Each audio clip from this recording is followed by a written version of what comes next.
اس نے دلائل سے ان چیزوں کو ثابت کرنے کی اپنی اس کتاب میں، اس مت میں کوشش کی ہے کہ ان کا اچھا، جو ہر کتاب کا رشی کہتے ہیں جی بزرگ کو، صوفی کو، دانشور کو، اس میں سنسکرت کی زبان میں۔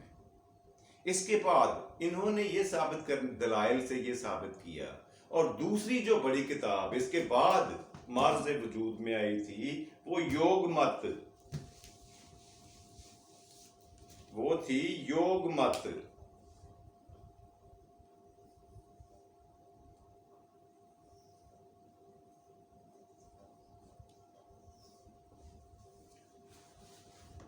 جی یہ دوسری بڑی کتاب تھی جو معرض وجود میں آئی۔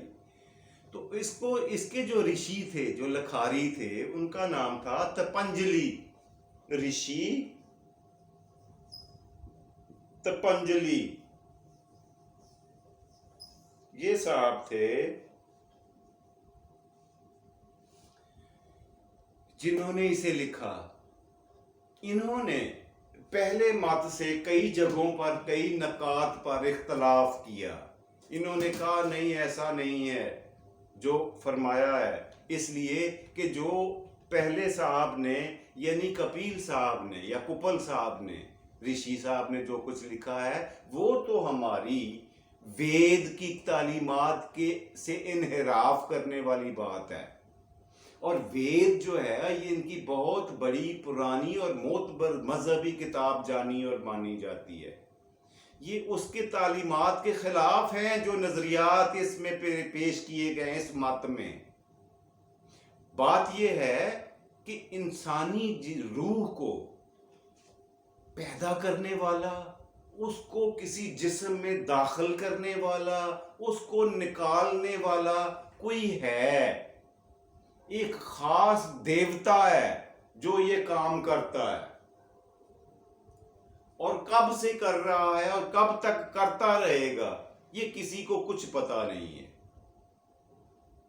انہوں نے پوری دیدہ دلیری سے، پکے پیروں سے پہلی مت کے ساتھ اختلاف کیا کئی باتوں پر، لیکن ایک بات پر اگلی، اس سے پہلے میں آپ کو ان کا اتفاق یا اختلاف کی بات کروں، تیسرے مت کے بارے میں آپ کو بتا دوں، وہ ہے نیائے مت۔ نیائے مت گوتم صاحب نے لکھی ہے جی، نیائے مت۔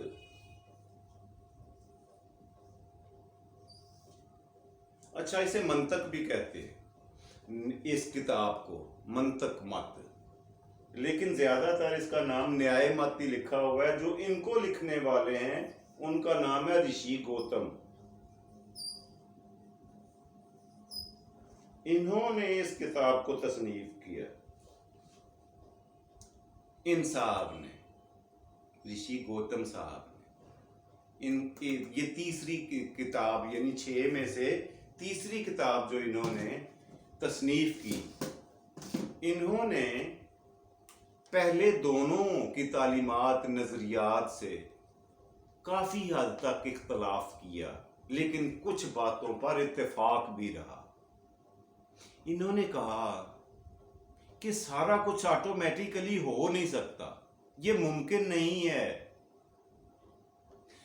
کیوں کہ دیوتا جو ہے یا جو ایسی پاور ہے جو یہ کر رہی ہے، اسے ہمیں دلائل سے ثابت کر سکنا چاہیے، یا وہ ایسا ہونا چاہیے جس کو ہم چھو سکیں، محسوس کر سکیں، اور ناپختہ ثبوتوں کی بنیاد پر اس کے وجود کو ثابت کر سکیں۔ یہ نئی چیزوں انہوں نے پیش کی تھی، اور جو پہلے دونوں نے کہا ہے وہ اپنی باتوں کو ثابت کرنے سے قاصر رہے ہیں، یا کم از کم کسی اور کو دیکھا ہو جس نے ثابت کیا ہے یا جس نے محسوس کیا ہے۔ صرف انہی چیزوں پہ ایمان لایا جا سکتا ہے، ان کا ذکر کیا جا سکتا ہے جن کو دلائل سے، ثبوتوں سے، جن کے وجود کو تسلیم کیا اور کروایا جا سکتا ہو دلائل کے ساتھ۔ یہ 3 بڑے مت تھے جی جو میں نے آپ کو گنوائے ہیں. اب ان میں جن کی جو تفاصیل ہے ان میں جانے کا ہمارا کوئی مقصد نہیں ہے, کوئی آبجیکٹو ارادہ نہیں ہے ہمارا.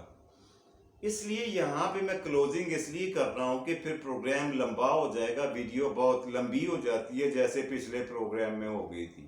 کرتے کرتے وہ آدھے گھنٹے کو ٹچ کر جاتی ہے جو مناسب نہیں ہے, لوگ اکتا جاتے ہیں, فیڈ اپ ہو جاتے ہیں. اس لیے ہم پہلے چیپٹر کو یہیں پہ کلوز کرتے ہیں. باقی کے جو 3 مت ہیں اگلے پروگرام میں آپ کو ان کے بارے میں بتاؤں گا.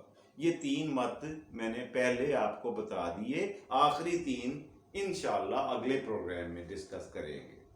جی یہ تھا آج کا پہلا سیگمنٹ. اگلا سیگمنٹ ہوتا ہے آج کا لفظ. جی آج کا لفظ دیکھنا ہے ہم نے, کون سا ایسا لفظ میں آپ کو بتانے جا رہا ہوں اس کے بارے میں. بڑا ہی فیمس لفظ ہے, ہر بچہ جانتا ہے. یہ کیا لکھا ہے میں, سڑک. جی ہاں سڑک. اچھا سڑک کا مطلب کیا ہوتا ہے؟ پختہ رستہ, پکا رستہ یا شاہراہ.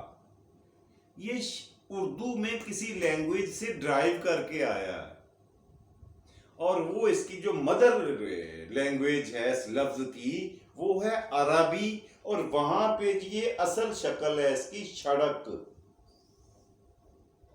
شرک.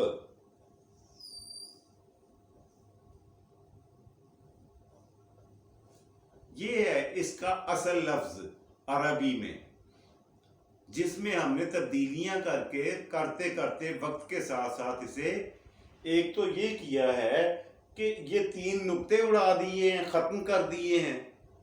ایک تو یہ کی تبدیلی, اور دوسری تبدیلی یہ کی ہے کہ یہ رے کے اوپر جو زبر ہے اسے ہٹا کر تو اے لگا دی ہے, اور یوں یہ سڑک بن گئی ہے.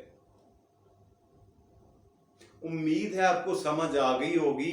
اگر سمجھ نہ آئی ہو تو کمنٹس میں لکھ دیں, میں آپ کو دوبارہ یہ بات سمجھا دوں گا, دوبارہ بتا دوں گا. خیر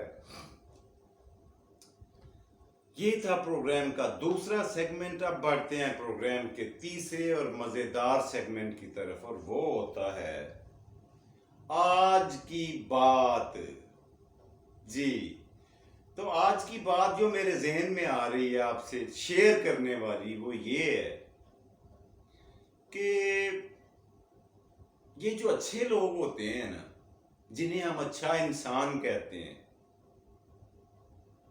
اور واقعی وہ اچھے ہوں بھی, وہ شخص اگر چاہے بھی نا تو برا آدمی نہیں بن سکتا. پتہ کیوں؟ اس لیے کہ اس کے اندر, اس انسان کے اندر ایک بیج موجود ہوتا ہے جسے ہم عرف عام میں ضمیر کہتے ہیں. یہ وہ بیج ہے جو اس آدمی کو برائی سے روکتا ہے, اسے لان تان کرتا ہے, اور اس کو بار بار منع کرتا ہے برا بننے سے. اس میری چھوٹی سی بات پر ذرا سوچئے گا. جی پروگرام کا وقت ویسے تو ختم ہوگا, لیکن بات یہ ہے کہ اگر بابا جی کی بات نہ کی جائے, سیانے بابا جی کی, تو یہ تو ناانصافی ہوگی نا. پھر جو سیانے بابا جی ہیں جاتے جاتے ان کی بات تو سنتے جائیں. کل میں گیا تھا, میں نے کہا بابا جی کوئی بات سنائیں, کیا سوچ رہے ہیں؟ کہتے ہیں پتر سوچ یہ رہا ہوں کہ ہم جو پاکستانی ہیں نا کسی پر بھی بھروسہ نہیں کرتے. سوئے ہوئے آدمی کو بھی ہلا کر یہ پوچھتے ہیں بھائی سو گئے ہو. اسی کے ساتھ اپنے میزبان جاوید اقبال کو پروگرام سے دیجیے اجازت. اللہ سونا آپ کو آسانیاں دے اور آسانیاں تقسیم کرنے کی توفیق دے. ہم سب کا اللہ حامی و ناصر, اور پاکستان زندہ باد.